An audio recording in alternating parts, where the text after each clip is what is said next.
For the final video for this module, I'm going to take you through the process of actually making use of some of these tools that you've been playing around with, but then applying it in a way that's going to make more sense for you.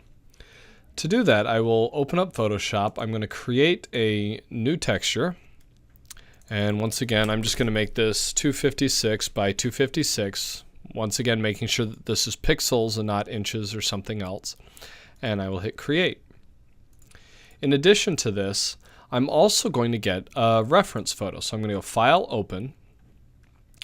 And under here, under Images in the project, I have already saved something. So I just grabbed this off the internet, privacy fencing. Now what I want you to avoid is just using other people's images as part of your texture, because that's plagiarism and it also doesn't allow you to grow. Even using your own images is not advisable at this time as part of your texture, because then it limits your ability to grow and develop with your painting skills. But what this can be used for is as a guide to help you with your texture creation. So I always encourage people to do research.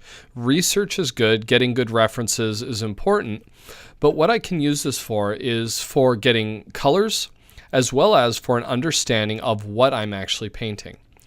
So for this texture, I will begin by getting a base color that I will work from. I can do that by clicking here on the color picker. And then with this opened up in Photoshop, I can grab, and you see there's a lot of variations very close together as I drag this across while I'm holding down the left mouse key. In real life, the color variations are very fast and sharp. When you're painting something or doing something digitally, a way you can tell the difference between a photo versus something that's painted is usually there are larger color sections. Or color bands that are all together, and that's also something you can try and avoid to help make it have a little more realism within your painted textures. But I'm going to get a color that works for me. I may even adjust it just a little bit, so I'll lighten this up, kind of find that mid-tone, hit OK. With that color there, I'm going to go select all, edit, fill, and I'm going to change this to foreground color and hit OK. And so now I have this base color I'm going to work from. I'm then going to create a selection so that I can get alternating boards. So let's say this is a texture of wooden boards that are together. So I'm shift selecting to get these alternating boards in here.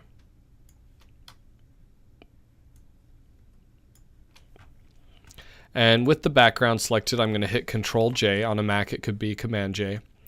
And so I've created this new layer.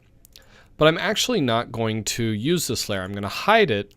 I'm only going to use it for selection purposes to help me with painting my wood. In order to use it effectively, I will hold down Control and left click, or it would be Command and left click. Or if you're using a tablet, you can just tap with your stylus on it. And you see that it's got that selection. If I want to select the alternate boards, I can go Select, Inverse, and now it's got those that are selected. So let me grab it with red really fast just to show you here. And I need to create a new layer because that one's hidden.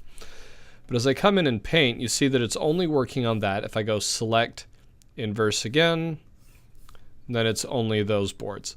And that way I can be painting wood grains through the forms and not stopping. That's where when people are painting wood grains to begin with, they'll do stuff like this where they'll come here and not quite hit the edges. But if I've got that marquee selected, I can paint the grains all the way through the form without worrying about it transitioning into the next section. I'm actually not going to keep that layer. I'm going to delete that and create a new one. But that can be done, yet again, by hitting Control or Command to select that, just to use that as a selection guide. So what I'm going to do now is start using some of the information that I have for how to create textures and use this as a guide for what I'm trying to make. So with these boards, I can see that there are striations of different colors. And with anything that you do artistically, I recommend that you do a caricature version of it, because photos lie. honestly. There's a reason that when you see a caricature of somebody, it actually more closely resembles that person than sometimes even a photograph of that person does. When you exaggerate specific features, or in the case of texturing, specific colors, it actually makes it seem more real. In this case, as I'm looking at the texture, I can see that there are some greens in here. I can see that there are some blues. I see red in this form, a little bit of orange and yellow. And there are these other forms, or these other colors that are there that are hinted at, but I can actually push those a little further and it will actually feel a little bit more real. I can also look at the way this is built up, both in lighter striations and darker striations alternating. Different boards have different amounts. So this one's a much lighter board with some of the darker colors. This one's got a lot more of the green and the reds in it. There are the knots of wood. There's different shapes and ways that this is formed. So the grains are running up and down on these boards rather than across or in a different format. And so by using that information, I can start trying to recreate that here in this texture. One other thing I want to point out that I may use in here, but I just want to make you aware of it, is when you're painting, if you tap down and press Shift, that locks it in a specific direction, either up and down or left and right. And you can also go to an angle. If you have it set and then tap across, it'll just fill that line. So tap there, and then I can let go and start painting freely again. But I want to make you aware of that, and I will undo. So to undo, you Control-Alt-Z, or on a Mac, it's Command-Alt-Z. If you're not sure, go Edit, Step Backward. You see Alt-Control-Z there for mine. And just like in Maya, doing the Control-Z, Control-Alt-Z or Command-Alt-Z is going to be extremely useful for painting, especially as you get more realistic textures where you may have to step back and do it a couple times until you get that stroke just right. Get used to using those hotkeys so that you can undo and then try again and again to be able to try and get the strokes to look correct. So I'm stepping back using that. But what I'm going to do is I'm going to actually start texturing right now. So once again, I'm going to build this up in a way that's going to make sense. So I'm going to come here and grab this slightly darker color, and just using the base paintbrush but lowering the opacity down, I can start building up some wood grains. So I'm going to keep this a little bit milder at first, and that's coming too far across. I want this to still be mostly up and down. You can see that very quickly I can start building up some of these forms. That's actually getting a little darker than I want right there. I want something that's going to be a little bit more of a brown texture in here. I will grab a little bit of the lighter colors, and I may get some of those grains in here. So I'm just starting very lightly, just building up these washes of color, so that I get more of those gradients and variations in here. I may even grab something like this, but yet again, I want to exaggerate it and emphasize it. So I'm going to increase the saturation of that color and build up a little bit of that orange in here. I may also want to bring out a little more of the red, just based on what I'm seeing visually. I'm going to lower that opacity again so that I'm only building it up slightly. I may even, where I want it to darken, pull in some of the greens that I'm seeing in here. Once again, I'm making conscious decisions and choices based on what I'm seeing. So let's say I want to put a knot right there. I'll build out some of this green just lightly, but then I'll actually come down to a darker color, reduce the size of this brush, let's say maybe to a 3. Then I can build up this knot a little bit. And the knot, actually let me Control-Alt-Z to undo that. I will actually build up on a separate layer. So you see, just a little bit at a time, and slowly bringing it into more and more focus. And I'm getting that green there, and I may even bring a little bit of that into here for some of this wood graining.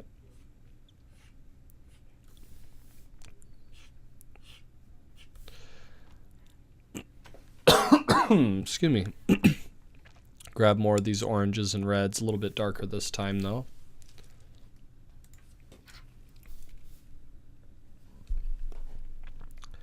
I can start building up some of these grains. Excuse me again.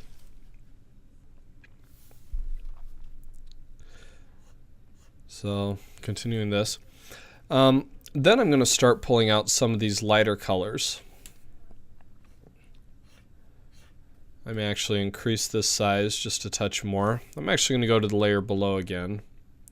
Actually, I'll make one more layer above. And so I can build this up just a little bit more. Just kind of creating that gradient in. And then if I need to, I can also use the eraser in a similar manner. So I can reduce the size of this eraser, maybe even choose a hard brush. And I can use this to just pull out sections to create those harder grains, rather than having everything left as being fuzzy. And I'll come down to this layer and do the same thing where I may just pull out sections to help create some of these effects that I'm shooting for. I'll then come back, add another quick layer, actually pull some of this darker color here. So I'm just holding down the Alt key when I want to go to the color picker from the paintbrush. If I hold down Alt and then click, it allows me to get some of these forms. So let me take this back. I'll do this one a little bit harder. Increase that opacity a little bit. You see, I'm just slowly layering this stuff up to help create these sharper shapes. And then with that, building up some of these sharper forms. And then if I really want to get in and add details, you can see that I can start building up these slightly harsher wood grains. And same thing with the lighter colors, being able to build up some of these. And then even down here, I'll go to a lower layer, and so I can paint underneath. Just getting some of these wood grains underneath.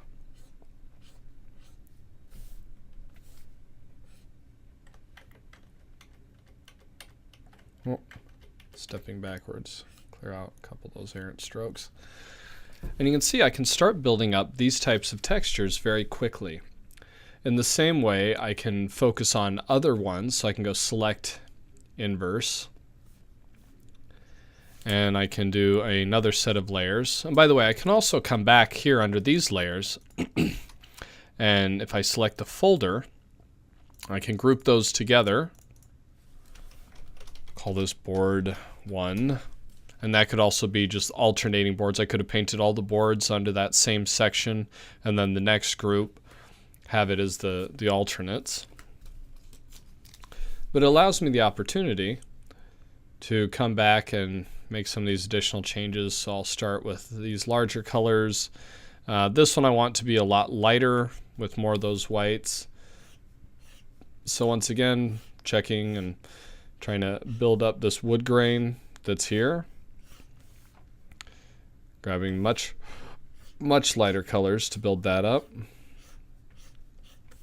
Grabbing some of this that's like that pinkish color a little bit. And I'll exaggerate a little bit more, so I'll give it a little more saturation towards the red. And then layer that in. And you can see how I can use this process, even with the basic brushes, to start adding information. So here, if I want to add more of that lighter color in, I can do that again. And then if this becomes too strong, like let's say I layer that in too thick, I can grab that layer, I can adjust the opacity, create a new layer, start adding in some of the darker tones in here. Lowering that size down, adjusting the opacity. Actually, I'll lower that size way down. Start building in some of the wood grains through here.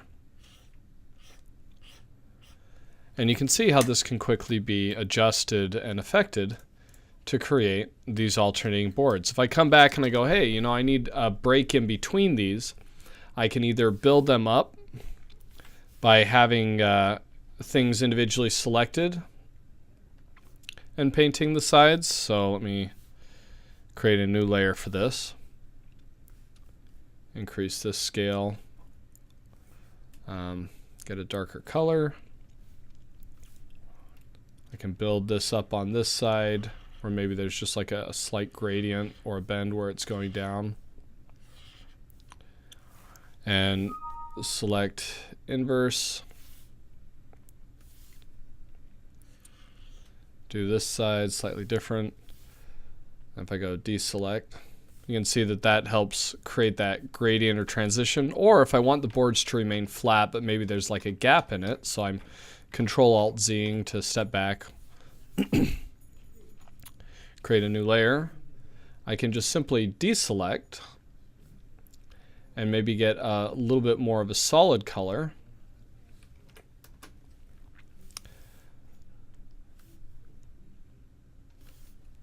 And if I start right there in the gap and once again hold down the Shift key to make sure it goes exactly up and down, I can paint in that little gap right there. And I could do that again and again to kind of build up that separation between the boards. So there are a lot of different ways to use the tools to try and get the effect that you want. For right now, I'm going to end the video here, but I will first make sure that I apply this. I'll go File, Save, change this to PSD. I will call this one Texture 3. I will then go File, Save As, go under the source images because that's where Maya looks for it. Make sure this is saved as a target. So I will make sure this is Texture 3. Save. Make sure it's 24-bit. Hit OK. And so if I come to Maya, grab that third object next to the color, select that checker box, File, select the folder here, and Texture 3, and select Open. And so in this way, I've created 3 custom textures. What I encourage you to do is, as you're playing around and exploring for this third one, grab your own reference image. Don't try and just absolutely recreate what you see, but try and analyze it and understand it and do it in the manner of. So whether that's a wood grain, whether that's metal, whether that's some kind of marble. Avoid procedurally generated textures. That's where you use filters and other things to create textures, and there's a lot of tutorials on those online, but they look procedurally generated. At this point, the best thing you can do for yourself is learn to paint. Learn traditional painting techniques, but also digitally. Try to recreate things, but do it also in your own way. So get a reference image of something. So whether that is wood or stone or metal or something else, find reference images and then use those as a guide, but then paint your own textures trying to recreate that. The more effort and energy you put in to play around with the tools, yet again, the more you play around with these tools right now, and the more you get used to painting and creating, the easier things are going to be for you down the road. This is where you're going to get the bulk of your skill development with texture painting, is simply by doing. So I encourage you, take what you've learned so far. You can feel free to explore some of the other tools that are in Photoshop, but use these base ones and really play around with them, stretch your abilities, and just have fun with it. Make sure it's enjoyable for you. Even if you're getting frustrated, don't worry about it so much. It doesn't have to be perfect. It's not going to be for the first quite a while as you're learning to paint. But have fun and explore and really stretch yourself. And that's it for this module.